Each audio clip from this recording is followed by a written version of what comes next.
ಹಾಗಾದ್ರೆ ಕನ್ನಡಿಗರು ದಡ್ರೇನು? ಕನ್ನಡಿಗರು ಮುಟ್ಟಾಳ್ರೆ? ಕನ್ನಡ ನೆಲದಲ್ಲಿ ಕನ್ನಡಿಗರಿಗೆ ಉದ್ಯೋಗವನ್ನ ಕಡ್ಡಾಯಗೊಳಿಸಬೇಕಾದದ್ದು, ಸರ್ಕಾರ ಅದಕ್ಕೆ ಮಸೂದೆಯನ್ನ ತರಬೇಕಾದಂಥದ್ದು, ಅದು ಒಂದು ದುರಂತದ ಪರಮಾವಧಿ. ಈ ಕಾಂಗ್ರೆಸ್ಸಿನ ಹೇಡಿತನದ ಪರಮಾವಧಿ ಎಷ್ಟು ಅಂತಂದ್ರೆ, ಒಂದು ಸರಿಯಾದ ಕನ್ನಡದ ಬೋರ್ಡ್ ಹಾಕ್ಸ್ಲಿಕ್ಕೆ ಆಗ್ಲಿಲ್ಲ. ನೀವು ಈ ರೀತಿಯ ಮೀಸಲಾತಿ ಮಸೂದೆಯನ್ನ ತಂದ್ರೆ ನಾವು ತೆಲುಗು ದೇಶಮ್ಗೆ ಹೋಗ್ತೇವೆ, ಗುಜರಾತ್ಗೆ ಹೋಗ್ತೇವೆ, ಒದ್ದೋಡಿಸಿ ನೋಡೋಣ ಅವ್ರು ಹೆಂಗ್ ಹೋಗ್ತಾರೆ ಅಂತ. ಒಂದು ಸರ್ಕಾರಕ್ಕೆ ಧಮಕಿ ಹಾಕುವಷ್ಟು ಲೆವೆಲ್ಗೆ ಈ ಖಾಸಗಿ ಕಂಪನಿಗಳು ಬಂದ್ರು ಅಂತಾದ್ರೆ, ನೀವು ಅದಕ್ಕೆ ಮಣಿತೀರಿ ಅಂತಾದ್ರೆ ನಿಮ್ಮ ಒಳಮರ್ಮ ಏನು? ಕನ್ನಡ ನಾಡಿನಲ್ಲಿ ಕನ್ನಡಿಗರಿಗೆ ಒಂದು ಉದ್ಯೋಗ ಕೊಡಿಸ್ಲಿಕ್ಕೆ ಕನ್ನಡದ ನೆಲದ ಸರ್ಕಾರಕ್ಕೆ ಇಷ್ಟು ಷಂಡತೆ ಅಂತಾದ್ರೆ, ಈ ನಾಡಿನ ಸರ್ಕಾರಕ್ಕೆ ಇನ್ನೇನ್ರಿ ನೈತಿಕತೆ ಇದೆ?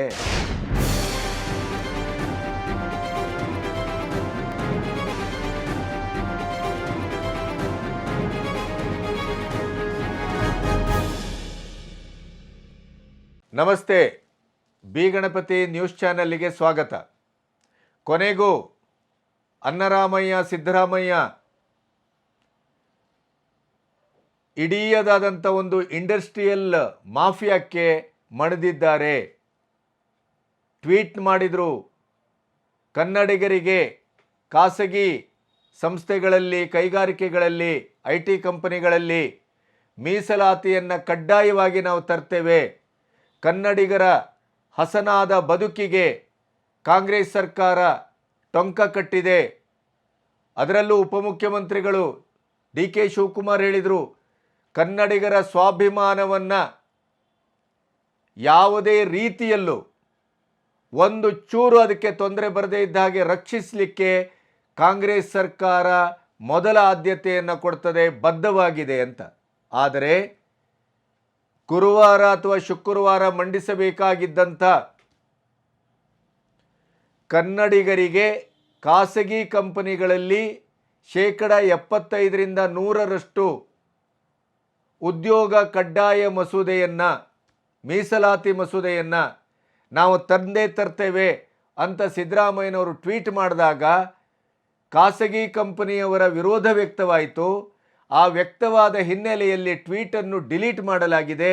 ಮತ್ತೆ ನಾವು ಮುಂದೊಂದಿನ ಅದನ್ನು ಪರಿಷ್ಕರಿಸಿ ಚರ್ಚಿಸಿ ನಿರ್ಧರಿಸಲಾಗುವುದು ಅನ್ನುವಂಥ ಹೇಳಿಕೆಗಳನ್ನು ಕೊಟ್ಟಿದ್ದಾರೆ. ಇದು ಅತ್ಯಂತ ಹೇಡಿತನದ ಪರಮಾವಧಿ. ಕನ್ನಡ ಭಾಷೆ, ಕನ್ನಡದ ನೆಲ, ಕನ್ನಡದ ಸ್ವಾಭಿಮಾನಕ್ಕೆ ಆದಂಥ ತೀವ್ರವಾದಂಥ ಹಿನ್ನಡೆ. ಮತ್ತು ಸ್ವತಃ ಮುಖ್ಯಮಂತ್ರಿಗಳು ಈ ಪ್ರೈವೇಟ್ ಕಂಪನಿಗಳ ಲಾಬಿಗೆ ಅಕ್ಷರಶಃ ಮಣಿದಿದ್ದಾರೆ. ಒಂದು ದಿನ ಮೊದಲು ಇವರು ಟ್ವೀಟ್ ಮಾಡಿದ ತಕ್ಷಣ ಕರವೇ ಅಧ್ಯಕ್ಷರು ನಾರಾಯಣಗೌಡರ ನೇತೃತ್ವದಲ್ಲಿ ಸಿದ್ದರಾಮಯ್ಯನವರನ್ನು ಅಭಿನಂದಿಸಲಾಯಿತು. ಕನ್ನಡಿಗರು, ಯುವ ಸಮುದಾಯ ನಮಗೇನೋ ಒಂದು ಆಶಾಕಿರಣ ದಕ್ಕಿತು ಅಂತ ಸಂಭ್ರಮಿಸಿತು.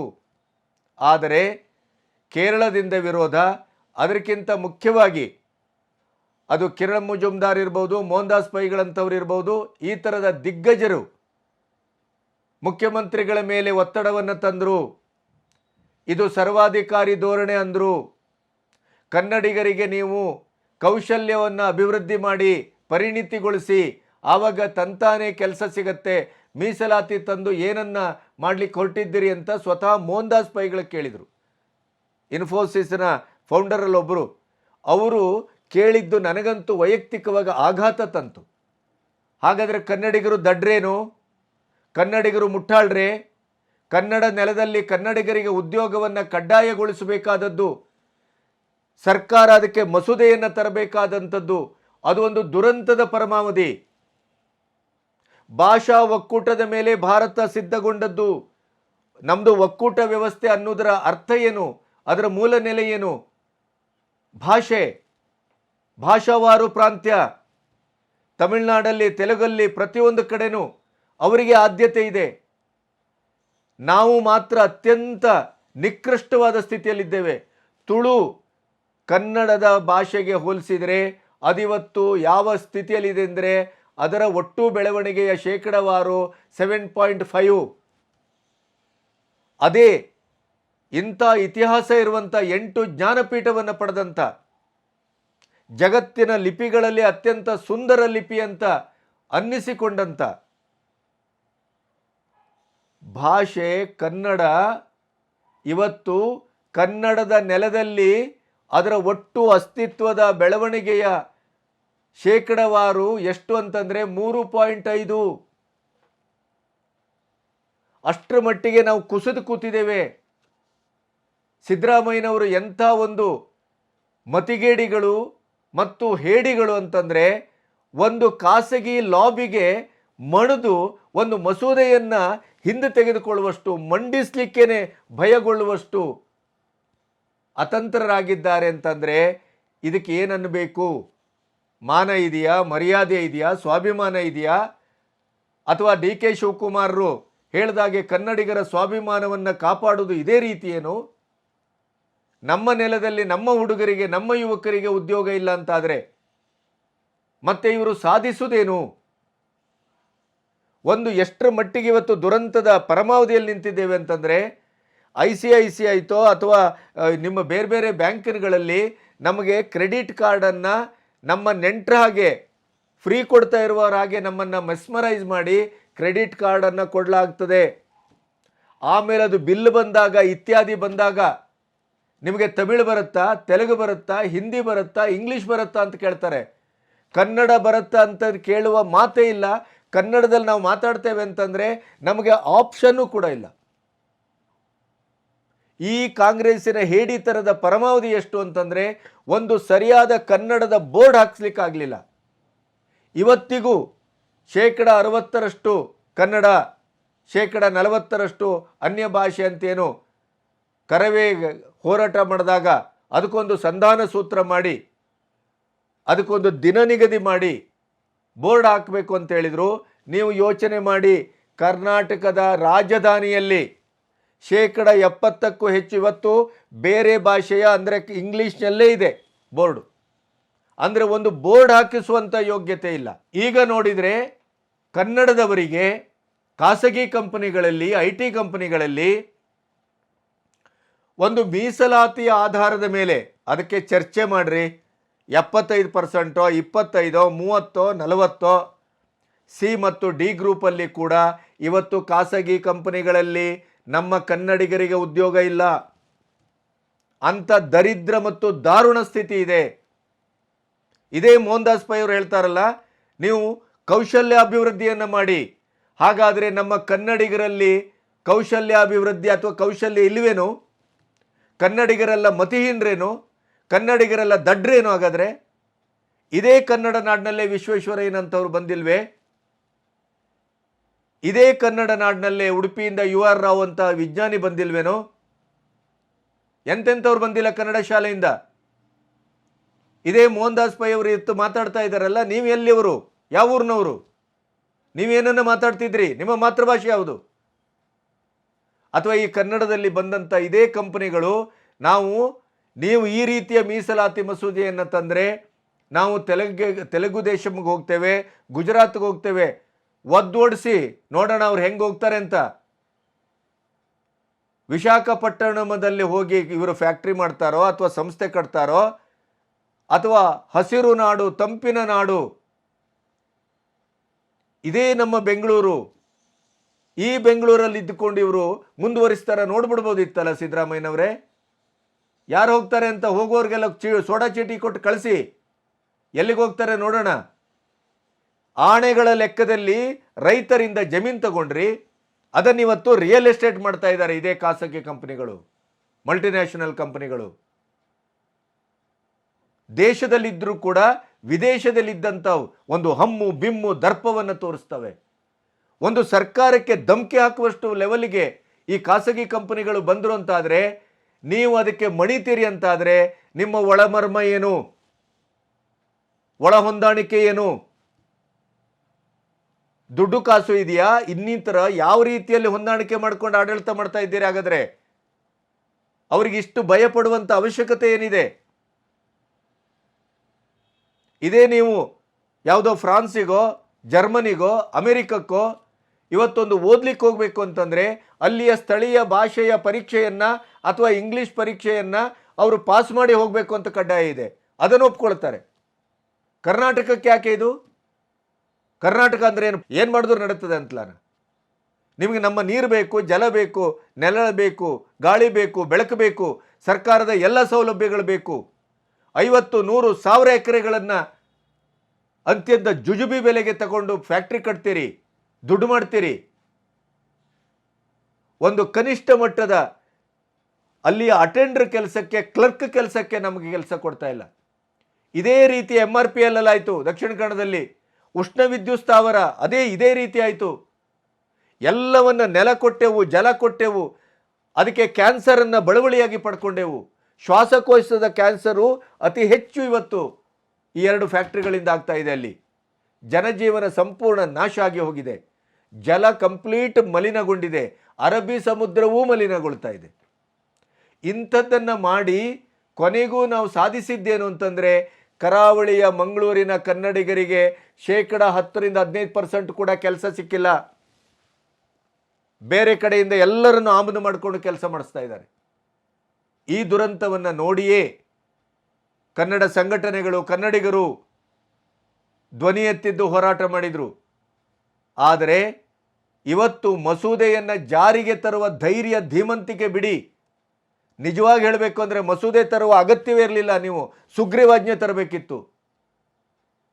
136 ಸೀಟ್ ಇಟ್ಕೊಂಡು ಏನು ತೆಪ್ಪಗುದುತ್ತಾ ಕೂತಿದ್ದೀರಾ? ಯಾಕೆ ಬಹುಮತ? ಆಮೇಲೆ ನಾನು ಹೇಳ್ತಾ ಇರೋದು, ಹಾಗಾದರೆ ಇರುವ ಕಂಡೀಷನ್ ಏನು? ಆಡಳಿತಾತ್ಮಕ ಹುದ್ದೆಗಳಲ್ಲಿ 50% ಮೀಸಲು, ಅಂದರೆ ಪ್ರಥಮ ದರ್ಜೆಯಲ್ಲಿ. ಇದನ್ನು ಚರ್ಚೆ ಮಾಡ್ಬೋದಲ್ಲ? ಇದರಲ್ಲಿ ಕೇಳಿದ್ರೆ ತಪ್ಪೇನಿದೆ? ಕೌಶಲ್ಯ ಅಭಿವೃದ್ಧಿ ಅಂತಿರಲ್ಲ, ಇನ್ಫೋಸಿಸ್ನಂಥ ಕಂಪನಿಗಳು ಕೆಲಸಕ್ಕೆ ಸೇರಿಸ್ಕೊಂಡ ಮೇಲೆ ತರಬೇತಿ ಕೊಡೋದಿಲ್ವಾ? ಬೇಡ. ಇಷ್ಟು ವರ್ಷ ನೀವು ಈ ನೆಲದ ಋಣವನ್ನು ಉಂಡಿದ್ದೀರಿ, ಕೋಟಿ ಕೋಟಿ ಕೋಟಿ ಗಳಿಸಿದ್ದೀರಿ. ಒಂದು ಮೊಮ್ಮಗನ ಬರ್ತ್ಡೇಗೆ ಆ ಮೊಮ್ಮಗನಿಗೆ 250-300 ಕೋಟಿಯನ್ನು ಕೊಡುವಷ್ಟು ಒಬ್ಬೊಬ್ಬರು ಸಂಸ್ಥೆಯ ಮಾಲೀಕರು ಗಟ್ಟಿಯಾಗಿದ್ದಾರೆ. ಕನ್ನಡದ ಮೇಲೆ ಒಂದು ಕನಿಷ್ಠ ಮಟ್ಟದ ಪ್ರೀತಿ ಬೇಡ, ಗೌರವ ಬೇಡ? ನೀವು ಓದಿದ ನೆಲ, ನೀವು ಓದಿದ ಕನ್ನಡ ಶಾಲೆ, ನೀವು ಓದಿದ ರಾಜ್ಯ, ನಿಮ್ಮ ತಾಯ್ನಾಡು, ಅಷ್ಟರ ಮಟ್ಟಿಗೆ ಮಮತೆ ಬೇಡ ಇವರಿಗೆ?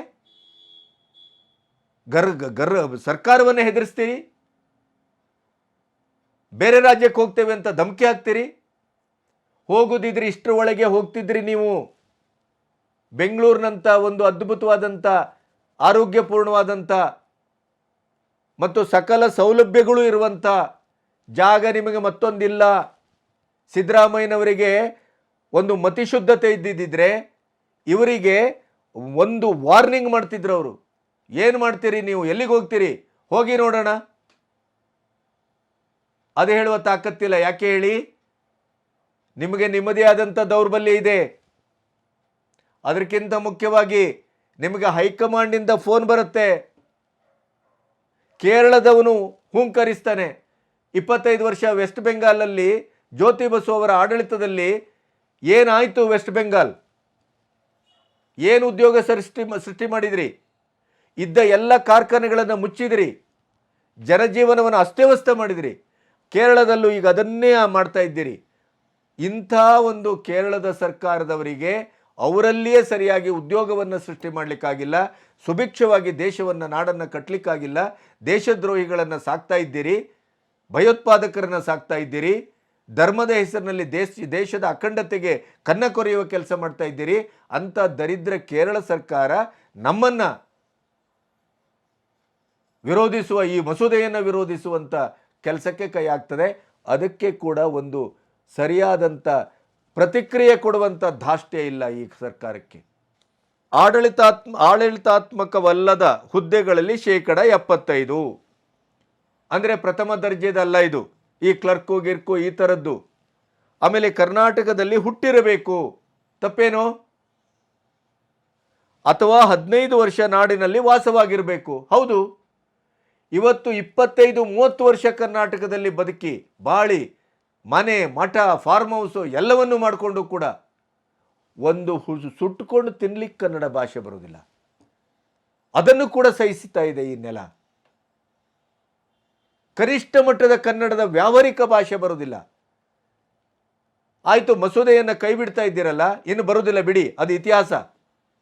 ನಿಮಗೆ ಸಾಧ್ಯವಿದ್ದರೆ ಮಸೂದೆಯನ್ನು ಚರ್ಚೆಗೆ ಹಾಕ್ಬೋದಿತ್ತಲ್ಲ, ಸಂವಾದಕ್ಕೆ ಹಾಕ್ಬೋದಿತ್ತಲ್ಲ. ಅದರ ಮತಿತಾರ್ಥ ಏನು ಬರುತ್ತೆ ಅಂತ ನೋಡುವುದರ ಮೇಲೆ ಅದನ್ನು ತರಬಹುದಿತ್ತು ಕಾರ್ಯರೂಪಕ್ಕೆ.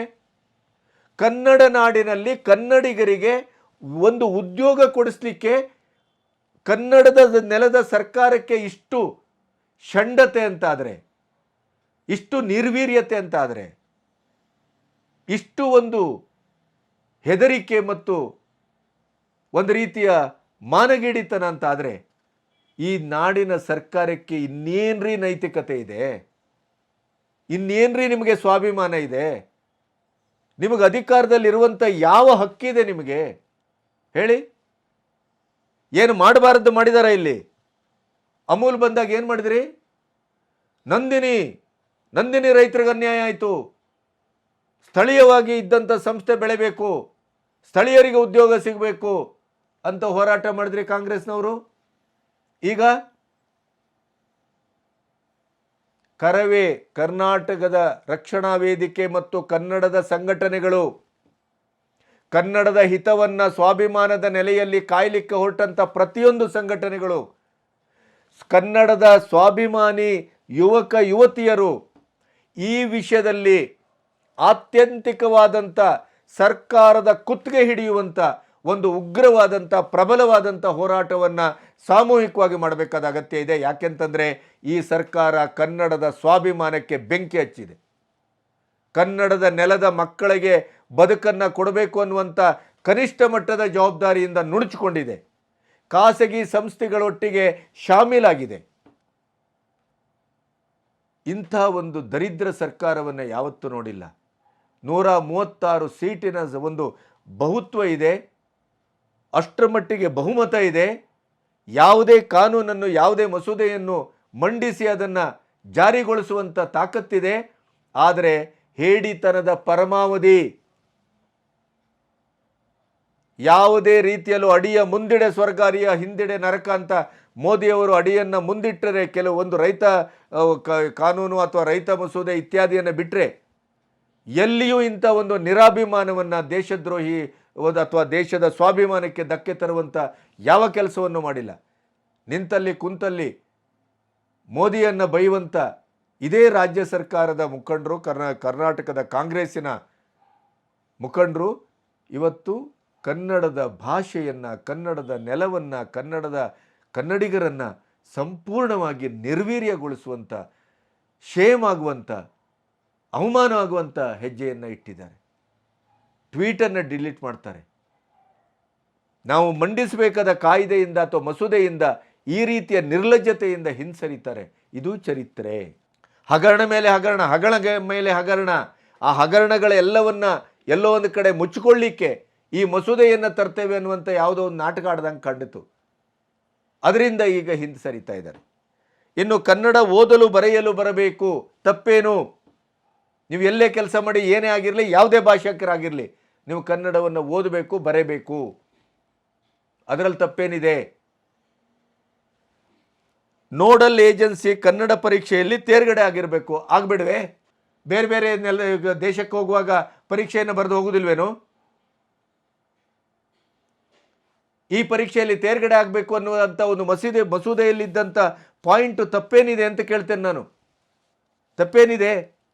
ಈ ಎಲ್ಲ ನಿಯಮಗಳನ್ನು ಉಲ್ಲಂಘಿಸಿದರೆ 5,000 ಕನಿಷ್ಠ, 20,000 ಗರಿಷ್ಠ ದಂಡ ಹಾಕಲಾಗುವುದು.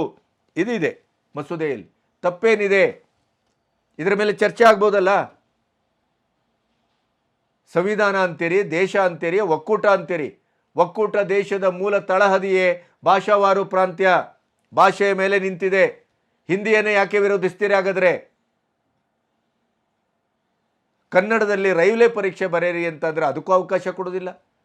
ಕನ್ನಡದಲ್ಲಿ ಎಲ್ಲ IAS KS ಪರೀಕ್ಷೆಗಳು ಕನ್ನಡದಲ್ಲಿರಬೇಕು ಅಂತಂದರೆ ಅದಕ್ಕೂ ಸರ್ಕಾರ ಮನಸ್ಸು ಮಾಡೋದಿಲ್ಲ. ಕರ್ನಾಟಕದಲ್ಲಿ ಕನ್ನಡಿಗರಿಗೆ ಪ್ರಥಮ ಪ್ರಾಶಸ್ತ್ಯ ಇರಬೇಕು ಉದ್ಯೋಗದಲ್ಲಿ. ಯಾಕೆಂದರೆ ನಾವು ನೆಲ ಕಳ್ಕೊಂಡಿದ್ದೇವೆ, ಆರೋಗ್ಯ ಕಳ್ಕೊಳ್ತೇವೆ, ಎಲ್ಲ ನಮ್ಮದು. ಅದರಲ್ಲೂ ಸರ್ಕಾರ ಅತ್ಯಂತ ಕನಿಷ್ಠ ಬೆಲೆಯಲ್ಲಿ ಅವರಿಗೆ ಸೌಲಭ್ಯಗಳನ್ನು ಕಲ್ಪಿಸ್ತಾ ಇದೆ. ಇಷ್ಟಾಗಿಯೂ ಕೂಡ ಗುಲಾಮಗಿರಿ, ಸರ್ಕಾರವೇ ಗುಲಾಮಗಿರಿ. ಯಾಕೆ ಗೊತ್ತಾ? ಈ ಕಂಪನಿಗಳು ಸರ್ಕಾರವನ್ನು ಮಣಿಸ್ತವೆ ಅಂತಾದರೆ, ಈ ಕಂಪನಿಗಳು ಸರ್ಕಾರದ ಒಂದು ಮಸೂದೆಯನ್ನು ಮಂಡಿಸುವುದನ್ನೇ ಅದನ್ನು ತಡೆತವೆ ಅಂತ ಆದರೆ ಇಲ್ಲಿ ಹಾಗಾದರೆ ಯಾರು ಪ್ರಬಲ? ಖಾಸಗಿ ಕಂಪನಿಗಳ ಇಡೀ ಒಕ್ಕೂಟ ಸರ್ಕಾರವನ್ನು ಜುಟ್ಟಿಡಿದು ಅಲ್ಲಾಡಿಸ್ತಾ ಇದೆ. ಯಾಕೆಂತಂದರೆ ಇವರು ಬ್ರೈಬಿಗೆ ಒಳಗಾಗಿದ್ದಾರೆ, ಇವರು ಲಂಚ ರುಶ್ವತ್ತಿಗೆ ಬಾಯಿ ಬಿಡ್ತಾರೆ, ಇವರಿಗೆ ಸ್ವಾಭಿಮಾನ ಇಲ್ಲ. ಪ್ರಾಮಾಣಿಕತೆ ಇದ್ರೆ ತಾನೇ ಸ್ವಾಭಿಮಾನ ಇರೋದು. ಅದೇನು ಪಕ್ಷ ಗಿಕ್ಷ ನೆಲ್ಪೇಡಿ, ಕಾಂಗ್ರೆಸ್ ಒಂದೇ, BJP ಒಂದೇ, ಎಲ್ಲ ಒಂದೇ. ದುಡ್ಡು ಸಿಗ್ತದೆ ಅಂತಂದರೆ ಯಾರ ಹತ್ರ ಬೇಕಾದರೂ ತಗೊಳ್ತಾರೆ ಇವರು, ಎಂಥದ್ದು ಬೇಕಾದರೂ ನಿಕ್ಕುತ್ತವೆ. ಕನ್ನಡಿಗರ ಸ್ವಾಭಿಮಾನದ ಮನೆ ಹಾಳಾಗೋಗ್ಲಿ, ಇವರಿಗೆ ಅದರ ಸಂಬಂಧವೂ ಇಲ್ಲ, ಅದರ ಬಗ್ಗೆ ಕಾಳಜಿಯೂ ಇಲ್ಲ, ಅದರ ಬಗ್ಗೆ ಯಾವುದೇ ಒಂದು ದಿಟ್ಟ ನಿಲುವು ತೆಗೆದುಕೊಳ್ಳುವಂಥ ತಾಕತ್ತೂ ಇಲ್ಲ. ಇದ್ದಿದ್ರೆ ಈ ಮಸೂದೆಯನ್ನು ನೀನಂದರೆ ನಿನ್ನ ಅಪ್ಪ ಅಂತೇಳಿ ಮಂಡಿಸ್ತಾ ಇದ್ರು. ನೋಡುವ, ಓಡುತ್ತೀರಾ ಓಡಿ, ಎಲ್ಲಿಗೆ ಹೋಗ್ತೀರಾ ಹೋಗಿ. ನಿಮಗೆ ಸ್ವಾಭಿಮಾನ ಇದ್ದರೆ DKಶಿ ಅವರೇ, ಸಿದ್ದರಾಮಯ್ಯನವರೇ, ಮಸೂದೆ ಅಂತೂ ಕುಲಗೆಟ್ಟು ಹೋಯ್ತು, ಮಸೂದೆ ಪಾತಾಳಕ್ಕೆ ಹೋಗಿ ಆಯಿತು, ಇನ್ನು ಬರುವುದಿಲ್ಲ ಮಸೂದೆ, ನಮಗೆ ಗೊತ್ತಿದೆ. ನೀವು ತಾಕತ್ತಿದ್ರೆ ಖಾಸಗಿ ಕಂಪನಿಗಳಿಗೆ ಎಷ್ಟು ಕನ್ನಡಿಗರಿಗೆ ಉದ್ಯೋಗ ಕೊಟ್ಟಿದ್ದೀರಿ ಅಂತ ಒಂದು ಲಿಸ್ಟ್ ತರಿಸಿ. ಎಷ್ಟು ಜನ ನಿಮ್ಮಲ್ಲಿ ಕನ್ನಡವನ್ನು ಮಾತಾಡ್ತಾರೆ ಅಂತ ಕೇಳಿ. ಕನಿಷ್ಠ ಪಕ್ಷ ಒಬ್ಬ ಸೆಕ್ಯೂರಿಟಿ ಕನ್ನಡವನ್ನು ಮಾತಾಡೋದಿಲ್ಲ ಅಲ್ಲಿ. ಕನ್ನಡಕ್ಕೆ ಅಷ್ಟು ಅದ್ಭುತವಾದಂಥ ಅವಕಾಶ ಕೊಡ್ತಾ ಇದ್ದಾರೆ ಖಾಸಗಿ ಕಂಪನಿಗಳು. ಅಕ್ಷರದಿಂದ ಹಿಡಿದು, ಭಾಷೆಯಿಂದ ಹಿಡಿದು, ವ್ಯವಹಾರದಿಂದ ಹಿಡಿದು ಪ್ರತಿ ಒಂದನ್ನು ಇಂಗ್ಲೀಷಲ್ಲಿ ಮಾಡ್ತಾರೆ, ಇಲ್ಲದ್ರೆ ಹಿಂದಿಯಲ್ಲಿ ಮಾಡ್ತಾರೆ. ಕನ್ನಡಕ್ಕೆ ಕವಡೆ ಕಾಸಿನ ಬೆಲೆಯೂ ಇಲ್ಲ. ಅದಕ್ಕೆ ತಕ್ಕಾಗಿ ಇಂಥ ಒಂದು 136 ಸೀಟ್ ಇದ್ದಂಥ ಸುಭದ್ರ ಸರ್ಕಾರ ಆ ಒಂದು ಅವರ ಹೂಂಕಾರಕ್ಕೆ, ಅವರ ಬೆದರಿಕೆಗೆ ಮಣಿತದೆ ಅಂತಾದರೆ ಕನ್ನಡವನ್ನು ಸಂಪೂರ್ಣವಾಗಿ ಇದನ್ನು ಮಾಡಿಬಿಡಿ. ಆಡಳಿತ ಭಾಷೆ ಕನ್ನಡವೇ ಅಲ್ಲ, ಇಂಗ್ಲೀಷು ಅಂತ ಮಾಡಿಬಿಡಿ, ಬೇಕಾಗಿಲ್ಲ. ಏನಂತ ಭಾವಿಸಿದಿರಿ? ಕನ್ನಡದ ಸಂಘಟನೆಗಳಿಗೆ, ಕನ್ನಡಿಗರಿಗೆ ಸ್ವಾಭಿಮಾನ ಇದ್ದರೆ ಈಗ ತೋರಿಸಬೇಕು, ಈಗ ಹೋರಾಟ ಮಾಡಬೇಕು, ಈಗ ಸರ್ಕಾರವನ್ನು ಕುತ್ತಿಗೆ ಹಿಡಿಯುವ ಕೆಲಸ ಮಾಡಬೇಕು. ಒಮ್ಮೆ ಇದನ್ನು ನಾವು ಮಾಡಿಲ್ಲ ಅಂತಾದರೆ ಇವತ್ತಿನ ನಿರ್ಣಾಯಕ ಪರಿಸ್ಥಿತಿಯಲ್ಲಿ ನಮ್ಮ ಮುಂದಿನ ದಿನಗಳಲ್ಲಿ ನಮ್ಮ ಮಕ್ಕಳು ಅವರು ಹುಟ್ಟಿದ ನೆಲದಲ್ಲೇ, ಅವರ ನಾಡಿನಲ್ಲೇ ಅವರ ಅನಾಥರಾಗಿ ಹೋಗ್ತಾರೆ, ಬೀದಿಗೆ ಬೀಳ್ತಾರೆ, ನಿರುದ್ಯೋಗದಿಂದ ಅವರು ಒದ್ದಾಡಿ ಹೋಗ್ತಾರೆ. ಬೇರೆ ಯಾವ ರಾಜ್ಯದಲ್ಲೂ ನಡೆದೇ ಇದ್ದಂಥದ್ದು ಏನೂ ನಡೀತಾ ಇಲ್ಲ ಇಲ್ಲಿ. ಎಲ್ಲ ರಾಜ್ಯದಲ್ಲೂ ಅವರವರ ಭಾಷೆಗೆ ಪ್ರಥಮ ಆದ್ಯತೆಯನ್ನು ಕೊಡ್ತಾ ಇದ್ದಾರೆ. ಅದರಲ್ಲಿ ತಪ್ಪೇನು? ನೀವು ನಮ್ಮಲ್ಲಿ ಬದುಕ್ತೀರಿ ಅಂತಾದರೆ, ನಮ್ಮಲ್ಲಿ ವ್ಯವಹಾರ ಮಾಡ್ತೀರಿ ಅಂತಾದರೆ ನೀವು ಕನ್ನಡ ಓದಬೇಕು, ಕನ್ನಡ ಬರೆಯಬೇಕು, ನೀವು ಕನ್ನಡದಲ್ಲಿ ಮಾತಾಡಬೇಕು ಮತ್ತು ಕನ್ನಡಿಗರಿಗೆ ನಿಮ್ಮಲ್ಲಿ ಕೆಲಸವನ್ನು ಕೊಡಬೇಕು. ಇಲ್ಲದೇ ಇದ್ದರೆ ಆ ರಾಜ್ಯ ಉದ್ಧಾರ ಆಗಲಿಕ್ಕೆ ಸಾಧ್ಯ ಇಲ್ಲ. ಈಗಾಗಲೇ ಕನ್ನಡ ಅನ್ನೋದು ಎಲ್ಲೋ ಒಂದು ಕಡೆ ಫ್ಯಾಷನೇಬಲ್ ಭಾಷೆ ಆಗಿದೆ. ಪಬ್ಲಿಕ್ಕಲ್ಲಿ ನೀವು ಕನ್ನಡ ಮಾತಾಡಿದ್ರೆ ಅವಮಾನಗೊಳ್ಳುವಂಥ ಪರಿಸ್ಥಿತಿ.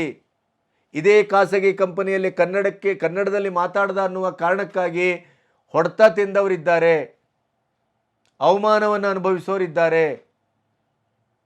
ಸಾರ್ವಜನಿಕವಾಗಿ ನಮ್ಮ ತಾಯಿಯ ಭಾಷೆಯನ್ನು ಆಡುವಂಥ ಸ್ವಾಭಿಮಾನದ ಪರಿಸರವನ್ನು ಈ ಸರ್ಕಾರ ರಚನೆ ಮಾಡಿಲ್ಲ, ಇಲ್ಲಿವರೆಗಿನ ಯಾವ ಸರ್ಕಾರವೂ ರಚನೆ ಮಾಡಿಲ್ಲ.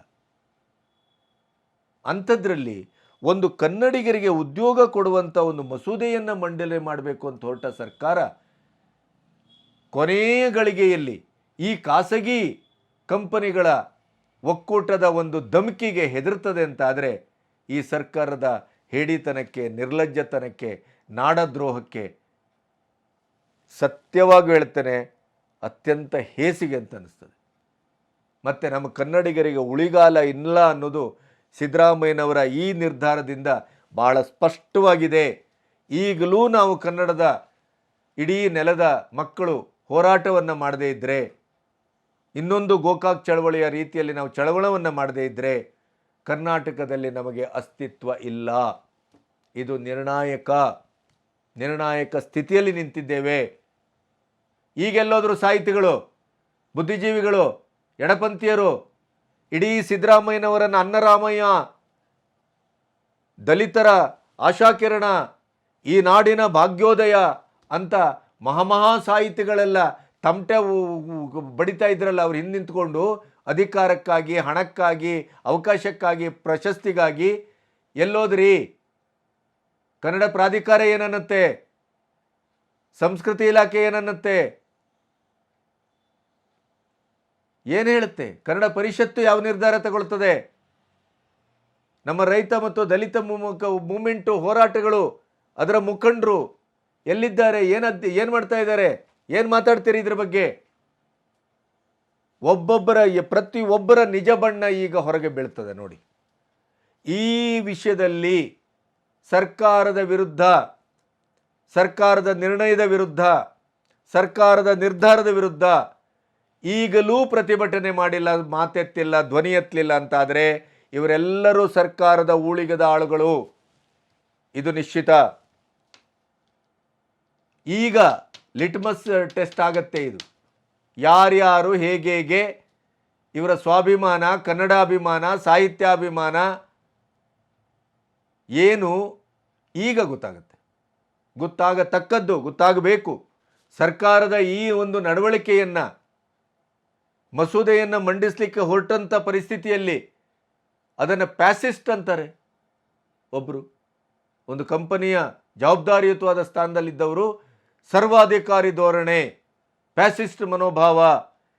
ಅಂದರೆ ನಮ್ಮ ನೆಲದಲ್ಲಿ, ನಮ್ಮ ಮನೆಯಲ್ಲಿ ನಾವು ಪ್ರಥಮ ಆದ್ಯತೆಯನ್ನು ಕೇಳಿದರೆ, ನಾವು ಉದ್ಯೋಗವನ್ನು ಕೇಳಿದರೆ, ನಮಗೆ ಮೀಸಲಾತಿಯ ನೆಲೆಯಲ್ಲಿ ನಮಗೆ ಉದ್ಯೋಗ ದಕ್ಕಬೇಕು ಅಂತ ನಾವು ಹೇಳಿದರೆ, ಕನ್ನಡ ನಾಡಿನಲ್ಲಿ ಕನ್ನಡಿಗರು, ಅದು ಸರ್ವಾಧಿಕಾರಿ ಧೋರಣೆ, ಪ್ಯಾಸಿಸ್ಟ್ ಆಗುತ್ತೆ ಅಲ್ಲ.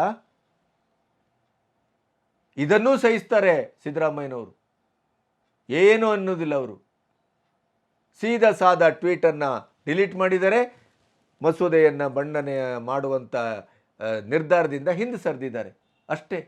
ಹೇಡಿಗಳಿಗೆ ಇನ್ನೇನು ಹೇಳ್ತೀರಿ, ಮಾನಗೇಡಿಗಳಿಗೆ ಇನ್ನೇನು ಹೇಳ್ತೀರಿ? ಭಾಷೆಯ ಬೇಡ, ನಾಡು ಬೇಡ, ಸ್ವಾಭಿಮಾನ ಬೇಡ, ಏನು ಬೇಡ ಅವರಿಗೆ. 5 ವರ್ಷ ಆಡಳಿತ ಮಾಡಬೇಕು, ಅದಕ್ಕೆ ಇವರೆಲ್ಲರ ಸಹಕಾರ, ಇವರ ದುಡ್ಡು ಕಾಸು ಎಲ್ಲ ಬೇಕು ಅವರಿಗೆ. ಈಗಲೂ ನಾವು ಎಚ್ಚೆತ್ತುಕೊಳ್ಳದೇ ಇದ್ದರೆ ಕನ್ನಡಿಗರು, ಯುವ ಸಮುದಾಯ, ನಾಡ ಪರವಾಗಿರುವಂಥ ಸಂಘಟನೆಗಳು, ಈ ನೆಲದ ಮಕ್ಕಳು ನಿರ್ಣಾಯಕವಾದಂಥ ಹೋರಾಟವನ್ನು ಸಂಘಟಿಸುವ ತುರ್ತಿನಲ್ಲಿ ನಾವು ನಿಂತಿದ್ದೇವೆ. ಈಗ ನಾವು ನಮ್ಮ ತಾಕತ್ತನ್ನು ತೋರಿಸಬೇಕಾಗಿದೆ. ನಮಸ್ತೆ.